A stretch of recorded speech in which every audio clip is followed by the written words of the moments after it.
He kōna I purangi tēnei nā te reo irirangi o Aotearoa. That is my main influence, is home. The characters, the weather, the ocean, the wildness and rawness of it all. So it connects very deeply into my music.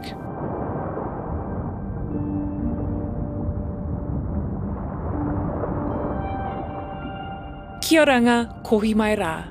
Welcome to Our Changing World, ko Concannon aho. AJ Penny lives in Western Australia, but he's originally from Rēkohu, the largest of the Chatham Islands. And on his nan's side, he can trace his genealogy, his hokopapa, back to Indigenous Moriori who first inhabited these islands. Kia oranga, my name's AJ Penny, or Ataira, and I am a born and raised Chatham Islander. I am of Moriori blood, Māori blood and Rarotongan blood. I'm also a musician and I do the compositions and some musical direction for the Moriori project. I caught up with AJ in Ōtepoti at the University of Otago's Performing Arts Centre. It's a sunny weekend and a team of people are gathered for the music recording part of a wider project. Yeah, Moriori music and manawa. The whole project's very much about Moriori cultural revitalisation. This is Dr. Jennifer Cattermole, an ethnomusicologist at the University of Otago and one of the co-leads of this project. What we're really aiming to do is to create a museum exhibition that will be held in Otago Museum July-August 2024. And one of the things that we're trying to create is a really multi-sensory experience for people of what it's like to be over on Rēkohu, and also to really celebrate and highlight the contemporary Moriori cultural revival that's been ongoing for many, many, many years now. There's just so many really, really amazing things going on. And that's where AJ's musical talent comes in. Both composing for the exhibition, but also part of this wider revitalisation and contemporary expression of Moriori culture. It started for me about, I think, close to 9 years ago, or it was around 2011.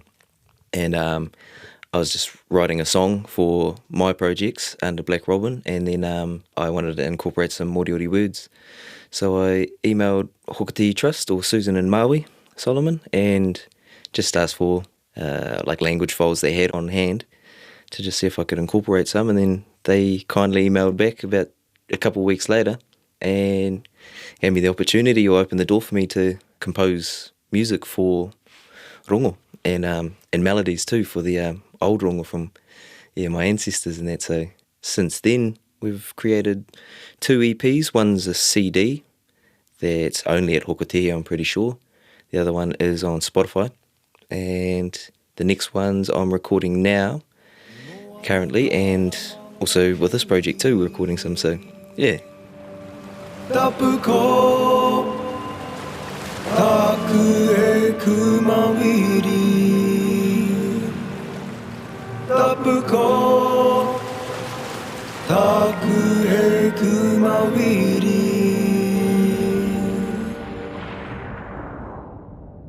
The album on Spotify is called Rongo Moriori by the Hokotehi Moriori Trust.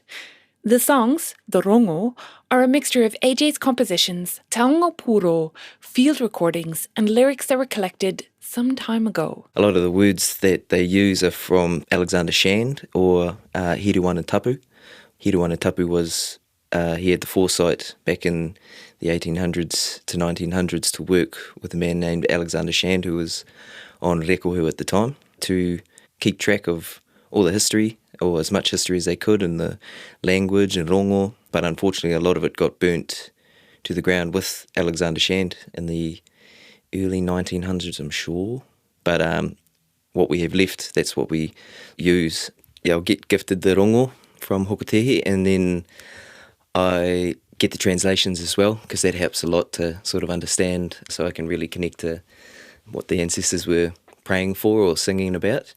I'll sort of paint the picture from there. So he's got a busy weekend ahead. I am currently recording some new rongo for Hokotehi Moriori Trust for another personal album to release on streaming and all that. So I'll bring in those stems from those sessions into the session here, and we use that as almost like just a guide track. And then Alistair will go in and lay the foundation drones and a lot of the foundation mihiki oro or taonga pōro, and then I'll go in after him and I'll lay down the vocals or the melodies, and after that we'll embellish some of the phrases or some of the wording with taonga pōro. Taonga pōro is a te reo Māori term for a treasured musical instrument. And as Jennifer explains, miheke oro can be thought of as the corresponding term in the Moriori language. So miheke is kind of the equivalent to, in te reo Māori, the word taonga. So it means something that's really treasured, valued, highly prized. And oro is kind of the equivalent term to puoro in te reo Māori. Oro kind of means like source or origin, and particularly in this context in terms of like a source or an origin of sound. Yeah, it's kind of an umbrella term that embraces all Moriori musical instruments. There's only 2 flutes, unfortunately, that I've been able to find. There may be more that have been mislabelled toggles, so there may still be more flutes than just these 2. But one of these is held in the Canterbury Museum, and the other one is in the Bishop Museum in Hawaii. And they're really the only existing Moriori instruments, apart from, and I'm still not sure if these exist, but possibly some kopi trees back on Rēkohu that were struck with wands and had karaki or incantations recited in order to change the direction of the wind. So some of those may still exist, but otherwise these 2 flutes are the only ones that that we still have a physical record of. You know, there's odd kind of scattered reference in the literature to a few other kinds of instruments, but in terms of the actual physical instruments, these 2 flutes are the kind of all we have. 2 remaining flutes of different designs, whose history can be traced back to Rēkohu. This is the inner nerd or the ethnomusicologist in me speaking, I guess, but these flutes, there might be similarities between these miheke oro and some flutes here on mainland Aotearoa, but they are utterly different from anything documented from anywhere else in Polynesia. So the flutes were hand-carved and crafted a long time ago. They're carefully stored in 2 museums, which means they are being preserved, but not played. So how then do you capture the sound of these instruments and make them available for musicians to be able to use them? We've had the original meheke CT scanned, and then that CT scan data gets turned into digital models, and those digital models are what gets printed using a 3D printer. We've been experimenting with a variety of different filaments just to test out how close we can get to either look, feel, sound of that original meheke. So we've tried some that have got sort of brass, metal particles. We've got ones that have got a little bit of wood pulp, some that are made from the same material that you find in plastic Coke bottles. There's even a carbon fibre one. There's one with ebony wood dust. Yeah, and it's really just to test out different densities, the different kind of feel or surface texture that you get with some of these different print mediums. From what you've tried and tested already, do the flutes sound different depending on the different filaments that you use? Yeah, I think so a little bit. You know, the internal structure of all of these is identical, as you'd expect. So in terms of pitch, there's no real difference there. But there is a real big difference, I think, in terms of the timbre. So timbre is kind of like the quality of the sound. The ones that have got brass filaments in, they're a lot denser, a lot heavier. And the tone, I don't know, it's sort of sharper or cleaner somehow compared to ones that are, you know, really made from a more lightweight plastic where it's sort of a bit breathier.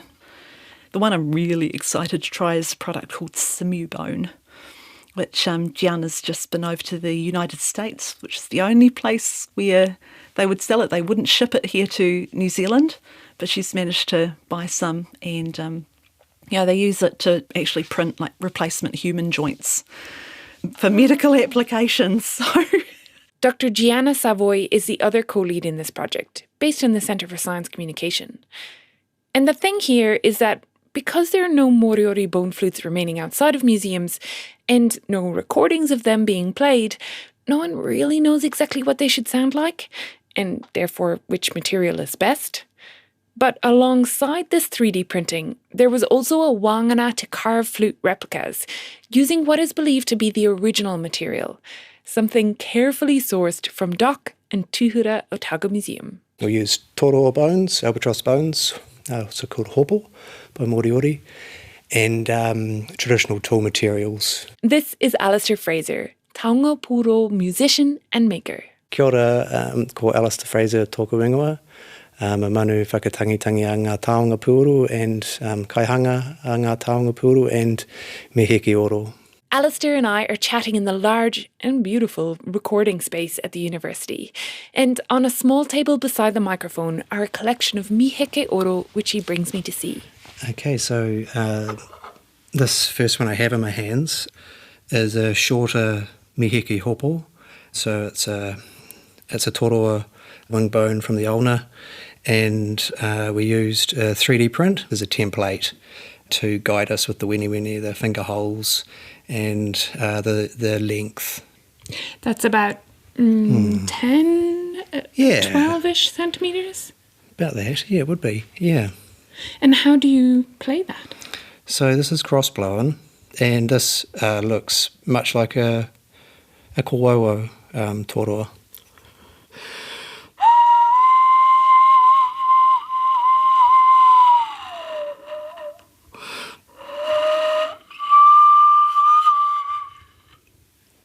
It's beautiful, it's haunting. And there's a second one there that's slightly longer. Second one, so this is held in the Bishop Museum in Hawaii. And so this is a long toroa bone. Again, it's the same, it's the ulna. In humans, the ulna bone is a long bone in the forearm, so between the elbow and the wrist, where it pairs up with the radius bone. In albatrosses, it's kind of the same. So it's found in the long midsection of their wings. And this has a square hole in the centre. So what we did to create that square hole was we used a drill, hand drill with a shark's tooth on the point, and we created a round hole. And then Sophie from the Geology Museum created a bunch of square files for us. And so we used the square files to then create the square hole. This is a bit longer. It's more like between 15 and 20, maybe 20 centimetres. Yeah. And that square hole that you've described is kind of in the centre of the bone. Yeah, be about 5 or 6 mils each side. Yeah. And the mouth is really beautifully rounded in on the original. I think the person who made this original miheke took all the time they wanted to make something really beautiful. Okay, so how is this? Is this one also a cross? Yeah, it can also be what you'd call a lip reed, so it can be trumpeted.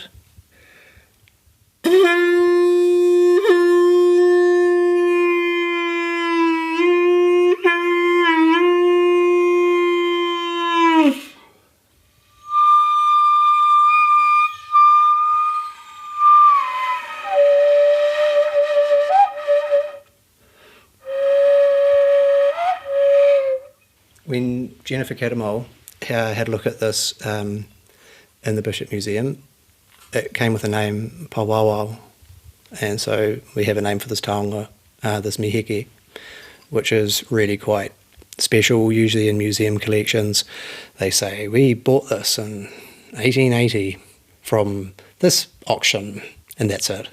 So to have the name Pawawau, hopefully it's got good provenance, but we've got a name for it. Along with AJ, Alistair was part of the team involved in the Rongo Moriori release a few years back, adding taonga pūro or miheke oro to those songs. We did a project it was about 3 or 4 years ago when we were based on Rēkohu, also with James Webster and a few other people came over.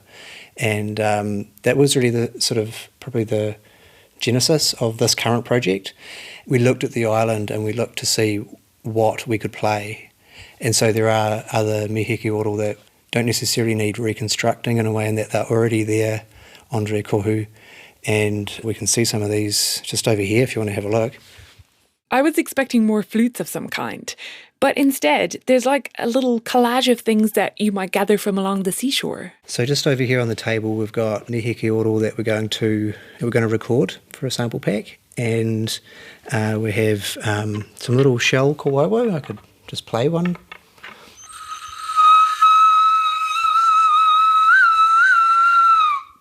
We found those on the beach. There's quite a few shells on Rēkohu that are quite playable.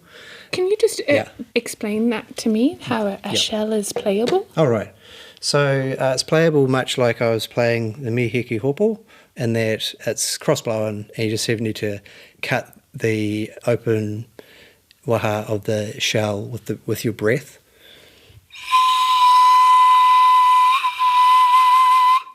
That is an amazing sound from a seashell. And they're all just sitting, waiting to be played. Barnacle. Jen found this barnacle.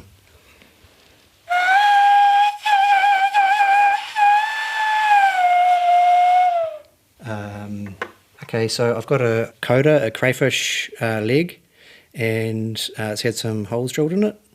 You don't need the holes drilled in it, so if you're a crayfish eater, save those legs, pull out the meat, give them a bit of a clean, and you've got a mihiki oro.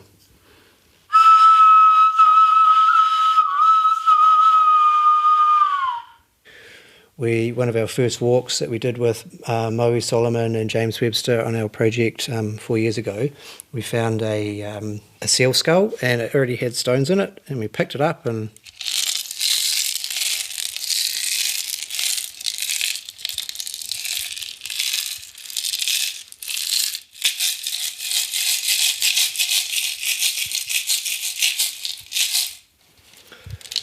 yeah.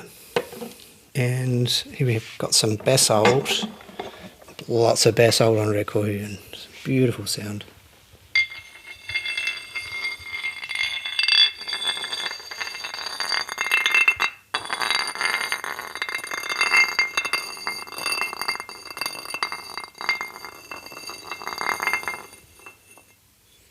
Yeah, so some mihiki oro, you're going to have to craft them.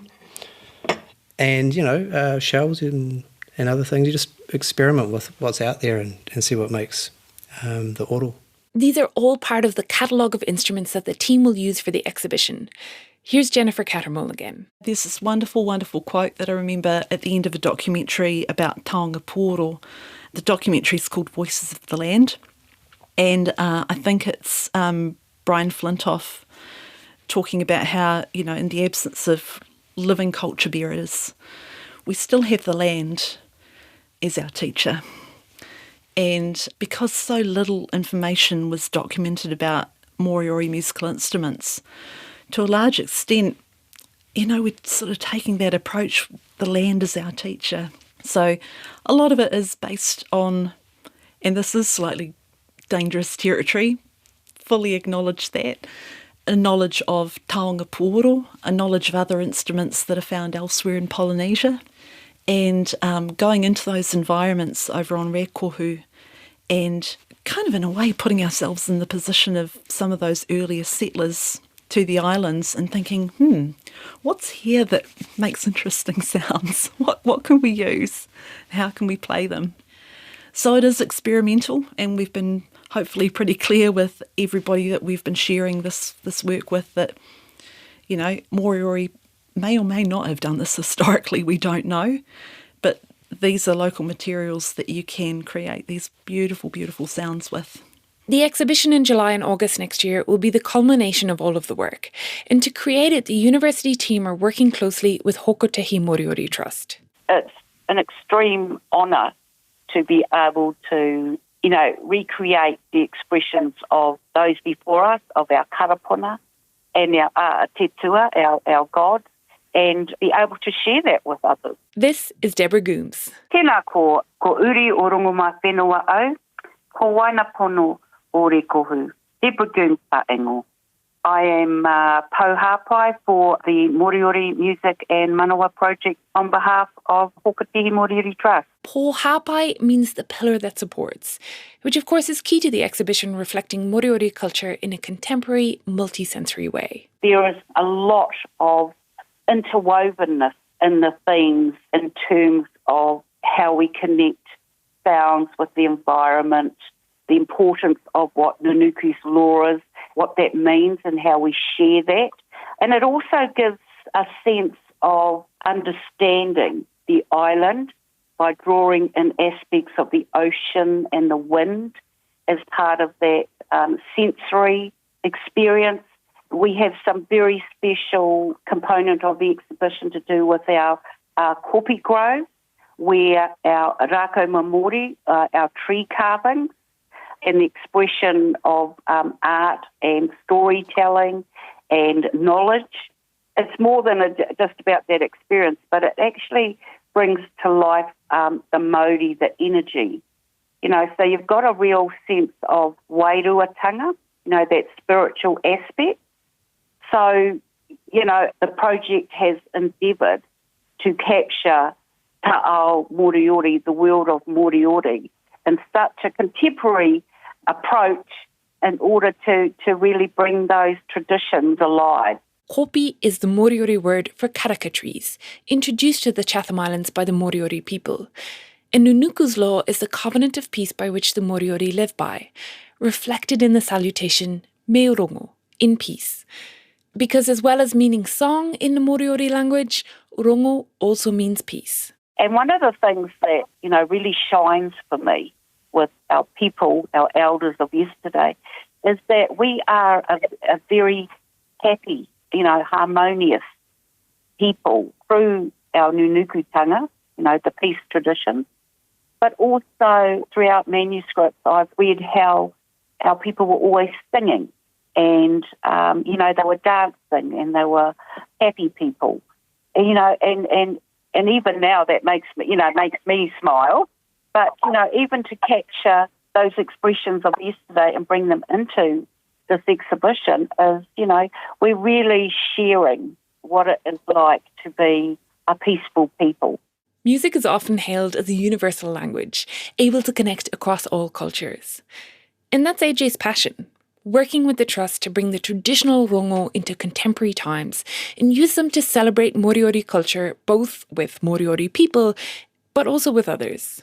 He feels positive about the revitalisation of Moriori culture in his lifetime and is excited about the part he's playing. So we've seen the apology from Crown happen. That was just before COVID or during COVID, I think. Yeah, a couple of years ago. Revitalisation of rongo, which I've been helping with. Yeah, and language in general. There's just been the Moriori app released online. I think they're still working on the solid app, but it's just been released online and it's beautiful. There's karaki and rongo and there's audio files to listen to them so you get the correct pronunciation. There's a starting of a dictionary on there. So yeah, big steps, and it's been amazing. What I'd like to see in my lifetime of not just Moriori music, but my music in general, or my main goal behind it all, would be to open the door or be able to give a hand up to anyone that wants to do art from the Chathams, any type of artistic media. Always maintain the image of the bigger picture, which is home and culture. AJ often posts on social media about the Moriori language and about his work on the rongo. I ask him, what's the thing that people don't know or maybe misunderstand about Moriori culture? That we're completely extinct, I think. That's still a big one. Especially on TikTok, actually. That's what I've sort of gathered, because it was one of the Moriori videos that you might have seen on Instagram or social media that went kind of viral on TikTok. And the amount of comments that were mostly positive, which is awesome. But the amount of comments that were that said, this is amazing because we didn't know, we thought you were all sort of gone. Yeah, that's probably the biggest misconception, I guess. Yeah, so to clear that up, yeah, we're still here living and breathing and creating, so it's beautiful. Merongo,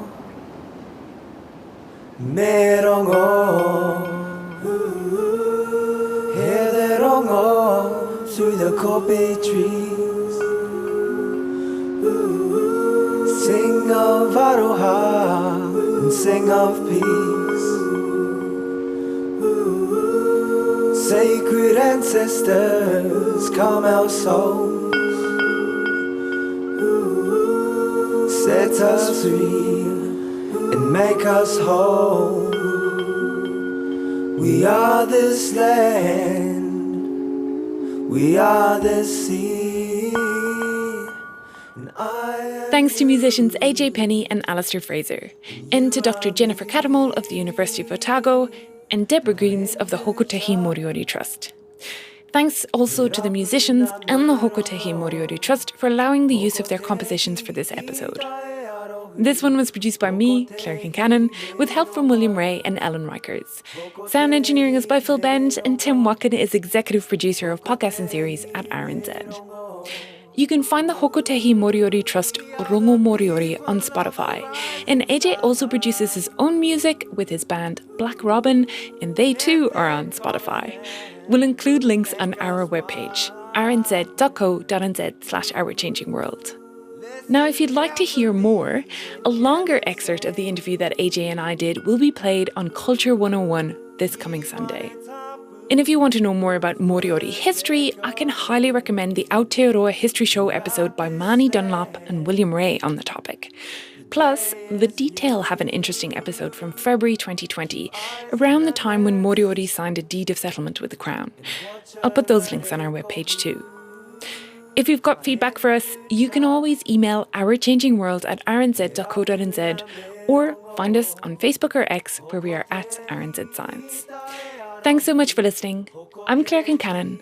Tawa tū me rongo. Hokotehi me rongo, Hokotehi I tae arohu, Hokotehi me rongo, Moriori me rongo, Moriori me rongo, Moriori me rongo, Moriori me rongo. Moriori me rongo, Moriori me rongo, Moriori me rongo, Moriori